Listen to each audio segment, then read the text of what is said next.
are working more with, I would say, kind of client-based software development and more on like business kinds of software rather than games. But now we're gonna go into the like what you should think of, or if you want to start a software business or of any kind. So basically, to start a business, it's a lot about seeing opportunities where others do not, and it's sort of like you have to create a product or service that is an innovative solution for people's problems or needs. So that could be basically anything, but since this is a software kind of focus, it could be some kind of program or app that let the users that you have get their life a little bit easier. So for example, like Gojek, they developed an app that made it easier for people to get their deliveries and stuff like that. So it's a lot about seeing things that others don't. Besides that, it's a lot about identifying niches in markets or areas before other people do. Because as you know, in today's market, it's a very, very competitive scene. So if you could get the advantage of identifying a niche that others really didn't venture into already, you will have a great advantage when you are going to create your business. Besides that, it's very, very important to be agile in the process when you create your software, and you want to be able to basically find a fast and cheap way to create your prototype or business. You can test the market with it. Because what I've seen after working with a lot of startups and also running businesses myself is that it's very easy to have an idea that you think will work in the market, but then that you actually will be surprised that it's not working, or that you have to alter your initial plan in order for get it to work.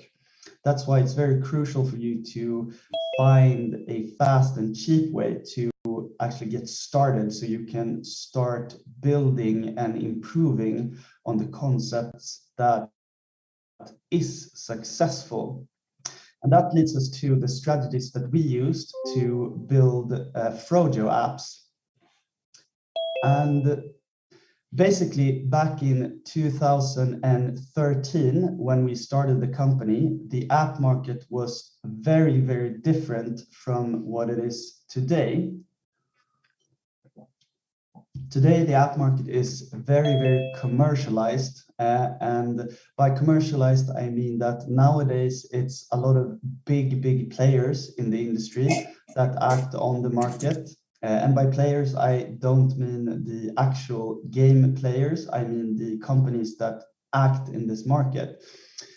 And when we started, the app market was very different. It wasn't as commercialized.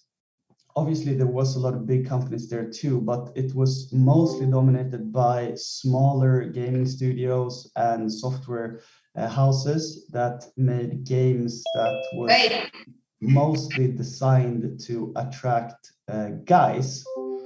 And I think the reason for this is that, as you know, the IT industry in general is very dominated by men and by guys. So I think a lot of them just made games that would appeal to themselves.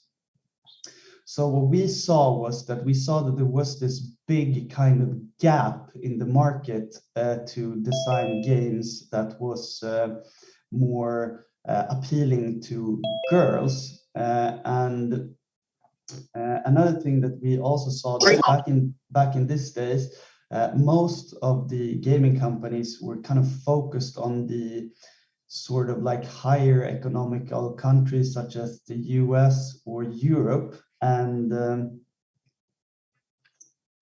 no one was really focusing on the like lower economic countries such as South America or some parts of Asia. So we saw that there was this big market that we could tap into in order to become hopefully successful there. And as you see on the image on the right side, this was a game called Infinity Blade 3, which was very popular back in the days. And this was partly one of the issues that we're facing a lot of the lower economical countries, that a lot of the games and the software that was developed for apps at those days required kind of like the better hardware phones, and the countries that we aimed for, they didn't have the money to buy the flagship phones at that time. So we saw that there was this kind of potential to create games designed for that part of the world. After seeing this niche, as I said, we went out to start to fill this gap in the market. So we started to try to design games that was more geared towards the girls. So what we did was that we started to design makeup games, which is kind of funny because we were two guys working from our living room and we didn't know anything about makeup, but we saw that this market was kind of untapped by other developers. So we started creating these kinds of games. And we saw that we were fairly successful in doing this. We managed to build up a pretty big audience right from the start by doing this.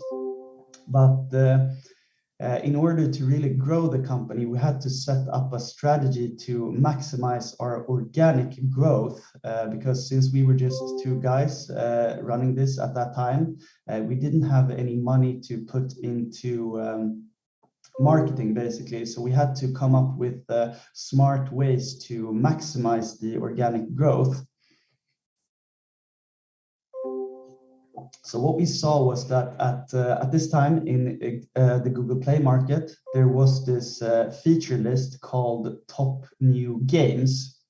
And basically the way that worked was that all the new games that was created had a chance to get featured on this list, regardless of the size of the company or anything like that. So depending on how much download you got basically a period of 30 days to exist on this kind of list. So we knew that if we could create games that was always on this list, we could grow the company organically. And in order to do so, we saw that we really had to streamline the process of creating the games, because oftentimes it can be a very long process. So we really tried to make games that was easy to design, so we could reuse a lot of both the code that we created and also the systems that we built, so that we could basically minimize the time it took to develop a game. Besides that, we also did something called cross-promoting. And back into 2013, this was not very big. Nowadays, basically every bigger companies do this. And cross-promoting is basically that we promoted our new apps in the old apps by doing our own ad system in the app. So we basically showed interstitial ads or full screen ads in our old games displaying the new games, so that we could use our old audience in order to grow the company or grow the new. We stay on this kind of lists. And as I said, we really tried to make the design as fast as possible and so that we can reuse as much as the code as possible. And I'm going to come into this a little bit more on the next slide. But essentially, one thing that we also did was that we were trying to create apps that had a easy or a flow that was easy to understand. So we wanted to make the apps unbound by any language. So we basically took away all the language things in the app. And another reason for this was that it's a very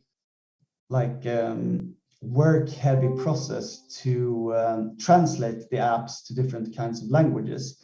And also we saw that a lot of the people that were actually using our apps didn't know English that well and weren't actually paying attention to the to the text parts of the apps, and that saved us a lot of time in the development process as well. So as I said, since we had this kind of strict time frame to create one app every month, we really needed to find a way to reuse as much as the code and the design as possible. So here you can see two examples of how we did that.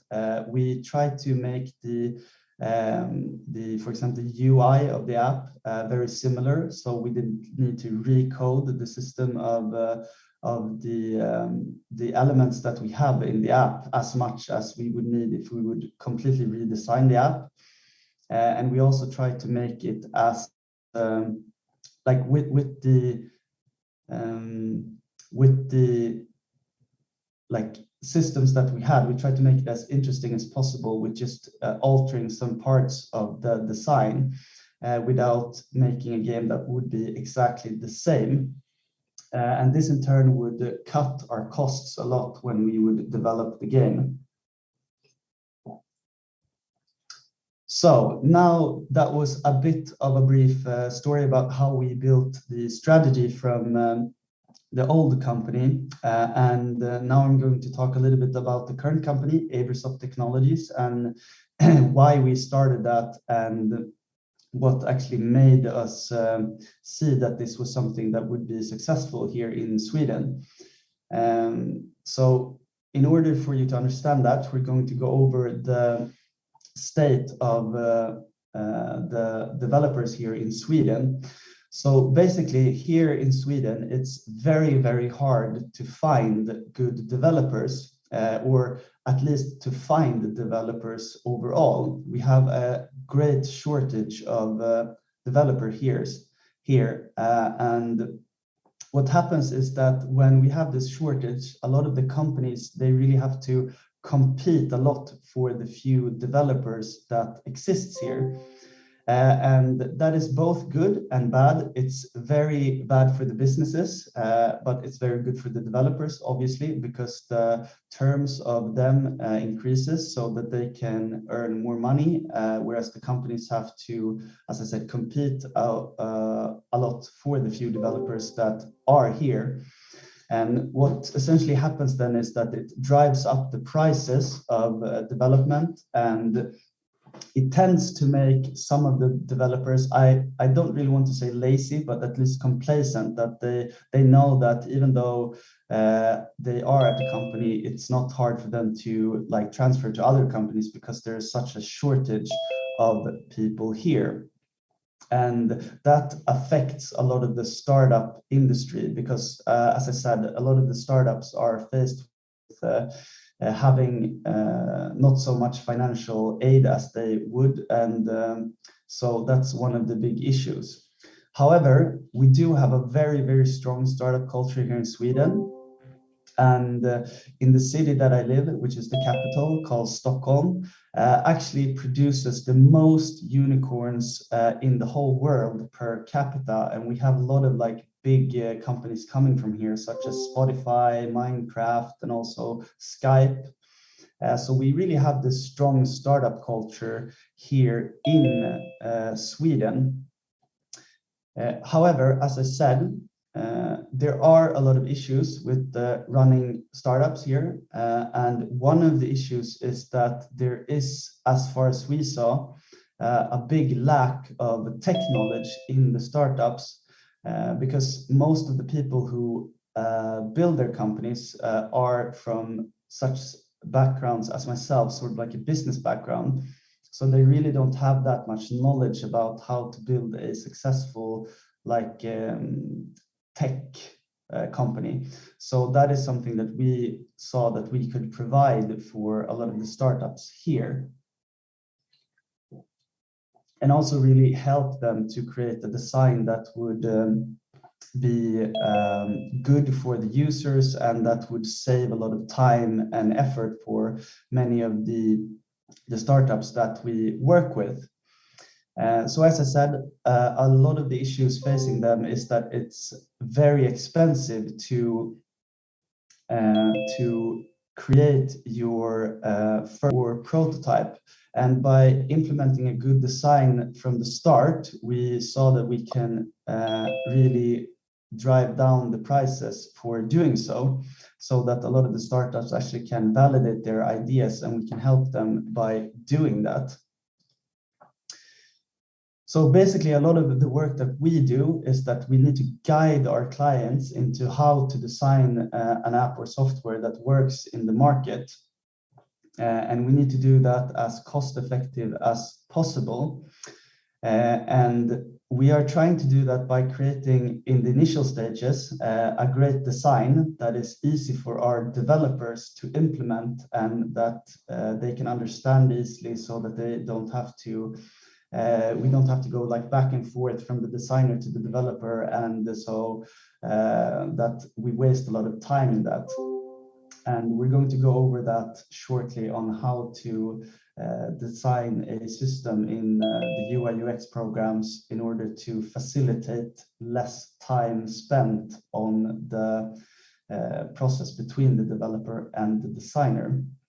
Another great advantage with doing this is that it makes the design a lot more congruent and understandable for the user in the long run.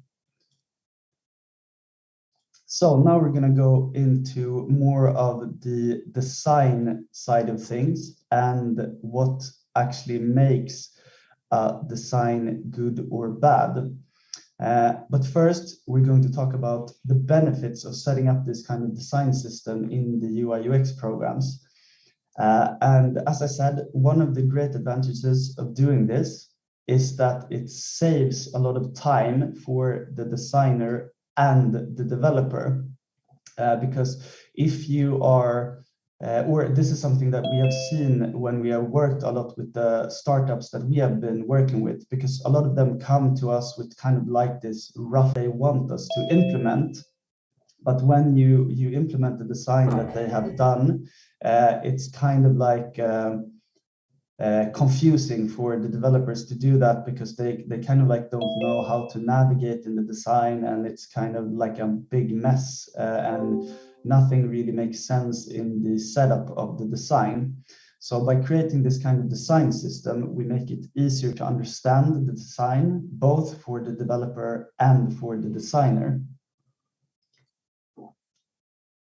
And another great advantage of doing this is that it's very easy to later change the design based on the client's requirements, because most of the time what's end up happening when you're working with a client is that you sort of like start building something, and then they all of a sudden want to change some parts of the design. And if you haven't set up a good design system from the start in for example Figma, or Sketch, or whatever program that you are doing your design in, it's very hard or time consuming to change it at later stages.